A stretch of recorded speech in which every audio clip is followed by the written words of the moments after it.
I need people to know that, like, mental things is scary. Don't judge. I actually have a consultation with a therapist who specializes in BPD. I was diagnosed with those things a couple years ago. Don't judge. People with BPD get judged even by other therapists. Girl, you're weird. I was diagnosed with BPD and CPTSD. A lot of the things that I've done has been because I have BPD. I have used it as an excuse, having BPD, for all of these things. Moody, I'm a mess, I'm restless, I'm depressed. I want this Amberlynn to just like go away.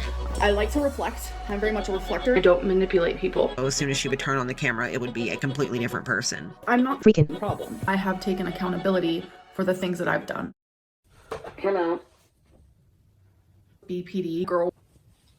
It's ready. Hey girls, it's your girl, BPD girl. Here comes another reaction channel, am I right folks? Just a bit of backstory. I'm someone who was introduced to the Amberverse, I believe, around the Beck era. I can't recall if I found Amberlynn's channel directly through YouTube or if I came across her channel through a reaction channel. It could have been a bit of both originally. I am someone who's dealt with weight loss issues and stuff.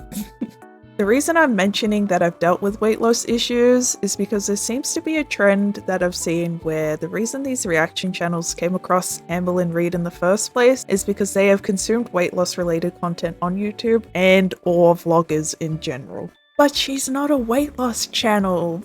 This channel is not a weight loss channel whatsoever. It's a, as of right now, it's a vlog channel. I did watch reaction channels a lot back in the day, like Zachary Michael, Michael B. Petty, KDW was a favorite. I dabbled in a bit of Kicking Geese and some other channels that were quite popular at the time and actually was posting, but some of them don't seem to post anymore. I actually do watch reaction channels and will continue to still watch reaction channels just because I like their opinion, they're entertaining. So if you're curious, the YouTubers that I still watch are Zachary Michael. If Michael B. Petty was still on YouTube, I would definitely watch him. I also watch The Ankle. I only just started watching him in the last couple of months or so. I do watch Salty Crab. She's really good for actually getting a perspective on Amberlynn's live streams. I don't really watch Karina Kaboom or Oh Lordy It's Geordie. I do watch Alex the Shook. I started watching Mr. Snowflake. I mainly watch his second channel. Look, I'm into watching whole documentaries, but sometimes it gets a bit too much watching all this Amberlynn content that I've seen over the years. But I would say I mainly watch Zachary Michael and actually agree with most of the points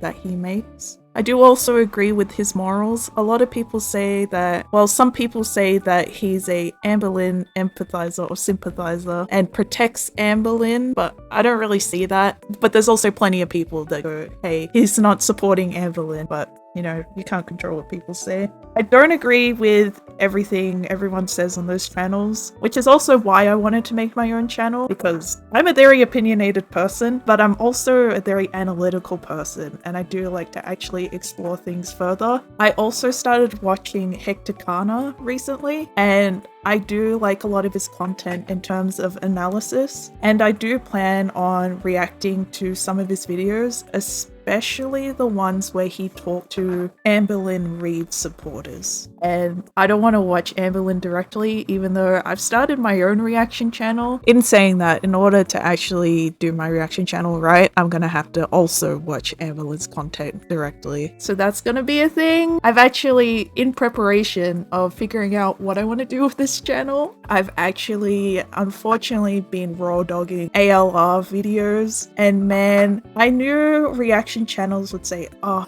this is so boring. Man, I really understand what they mean now by her videos are so boring. Like, I actually have to watch her videos in like 1.5 speeds at least just to get through the video. They're just so, even though her videos aren't that long for the most part, they're just so draining to watch. I don't know how, well, I was about to say I don't know how people watch her, but unfortunately her views aren't the same as they used to be. I've watched Amber on and off for like the last 6 or 7 years, but I would say I have been more active in the last year. I would say I've watched more Amberlynn in the last 2 years consistently, but like the last year, I've really been watching her a lot. Watching her brings me a lot of comfort from the familiarity of her cycles and never changing. Also, having been actually diagnosed with BPD myself, I do see a lot of myself in her behaviors and actions that we've seen online over the years, and unfortunately, I relate to her a lot, especially in my past self as someone who has dealt with severe BPD and narcissistic tendencies. I also still deal with these things even with regular therapies and medication over the last 10 to 12 years or so. Mental things is scary, like not being able to control like depression or schizophrenia. Like I don't have schizophrenia, but you know, being bipolar, and it's just like all those things. Because I share some similarities with what I've seen from Amber online, I feel like I have an idea into her mindset and why she is the way she is and what she has done and continues to do. The big difference is she is also many years older than me, which is concerning with the way she behaves, which is like a teenager / very young adult. Also, unlike her, I am what she would say about herself, an empath.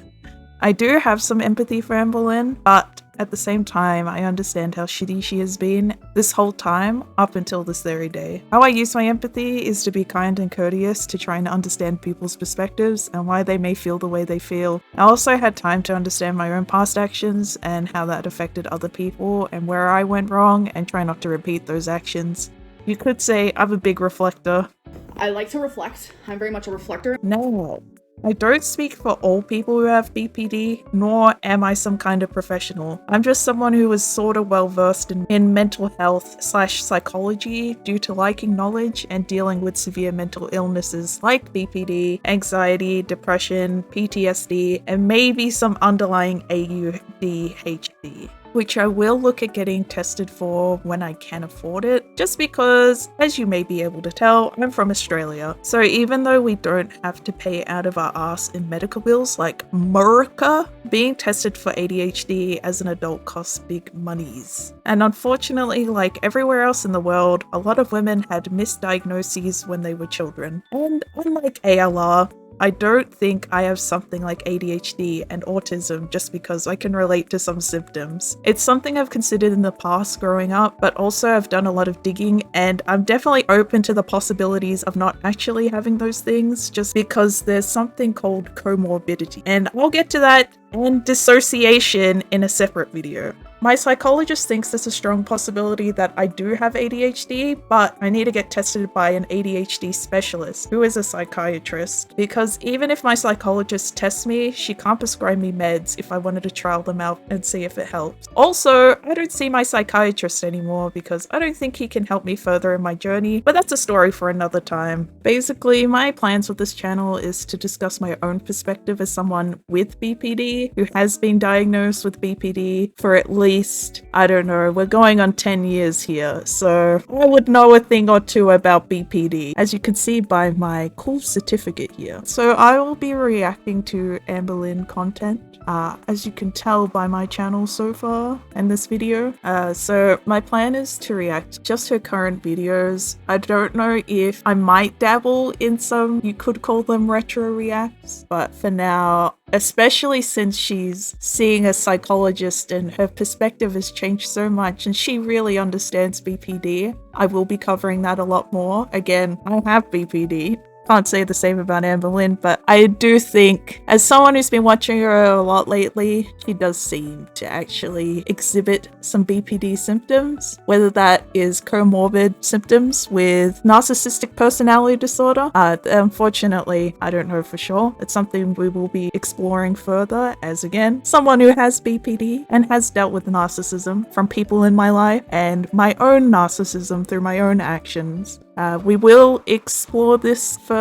We'll be exploring some topics that really grind my gears. Another thing is, I'm also a pet owner, so I will be discussing Amberlynn's history with her pets. That's something I definitely want to talk about because I love my pets. They mean the world to me. A lot of questionable things have happened with Amberlynn and her pets from way back in the past up until the Rarity incident. But yeah, this is just an introduction.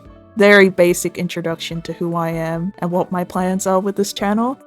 If you liked my meme, please give it a like and subscribe to my channel. Anyway, that's all for now. Look out for more videos from me in the near future. But yeah, thanks.